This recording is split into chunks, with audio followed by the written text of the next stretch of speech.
आज हम सूर्य से संबंधित कौन कौन से रोग हो सकते हैं और उनका क्या निदान है पंडित जी से समझ रहे हैं।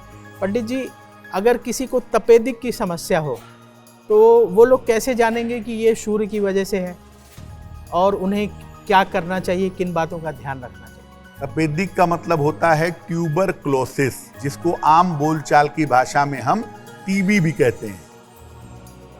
सूर्य आपके शरीर में प्राण शक्ति का मालिक है।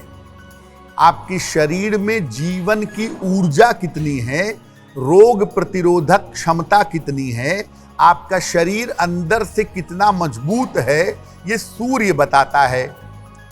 जब सूर्य कमजोर हो जाता है कुंडली में, तो ये शरीर की ऊर्जा को प्रभावित करता है। और सूर्य ज्यादा कमजोर होता है तो व्यक्ति का शरीर कमजोर हो जाता है। और जब आपका शरीर अंदर से कमजोर होगा, जब अंदर से स्ट्रेंथ नहीं होगी, तो आपको टीबी होने की, तपेदिक होने की संभावना काफी होती है। ज्योतिष एक बात और भी कहता है कि जो बीमारियां कुपोषण की वजह से पैदा होती हैं, खाना नसीब नहीं हो रहा, फल नसीब नहीं हो रहा, कुपोषित हो गए हैं, आम तौर पर कुपोषण, पोषण की कमी से पैदा होने वाली बीमारियां शनि की होती हैं। ज्यादा खाने से, ज्यादा पोषण से बीमारी होती है बृहस्पति वाली, और कम पोषण से बीमारी होती है शनि वाली। तो सूर्य और शनि का ज्यादातर जो संबंध होता है या जो इनके एंगल्स होते हैं, वो टीबी की बीमारी या तपेदिक की बीमारी पैदा कर देते हैं। पंडित जी, अगर किसी को टीबी की बीमारी हो, आजकल बहुत सारे युवाओं को होती है, वो खान पान में ध्यान नहीं दे पाते और नियमित रूप से जो जो चीज़ें चाहिए शरीर के लिए वो पोषक तत्व तो नहीं ले पाते, तो उन्हें क्या उपाय करना चाहिए जिससे राहत मिले? ट्यूबरक्लोसिस के लिए तो एक तो हमारी सरकार बड़ा प्रयास कर रही है, गांव-गांव में, घर घर में जाके दवाइयाँ दे रही है।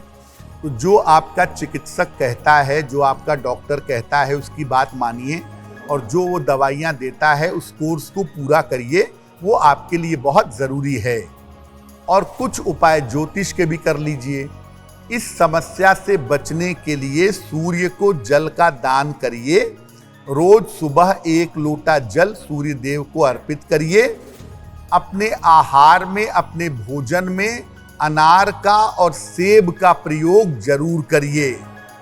और जैसा मैं बार बार कह रहा हूं कि सूर्य की रोशनी में रोगों को दूर करने की क्षमता है, तो सूर्य की रोशनी में बैठिए रोज सुबह, और ऐसे कमरे में रहिए, ऐसी जगह पर अपने घर में रहिए जहां पर सूर्य की रोशनी थोड़ी बहुत आती हो।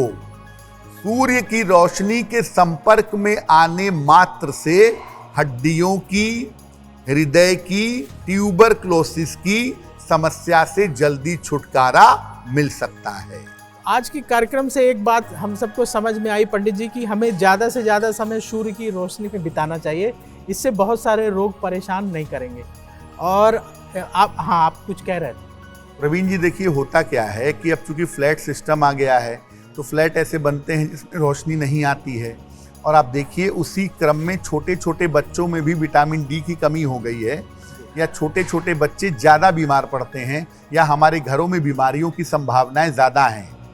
सूर्य के संपर्क में रहने से, सूर्य की रोशनी के संपर्क में रहने से 90% आपको बीमारी होने की संभावना ही नहीं होगी। थोड़ी थोड़ी सूर्य की रोशनी अगर आप रोज लें, आप बहुत सारी बीमारियों से बच जाएंगे।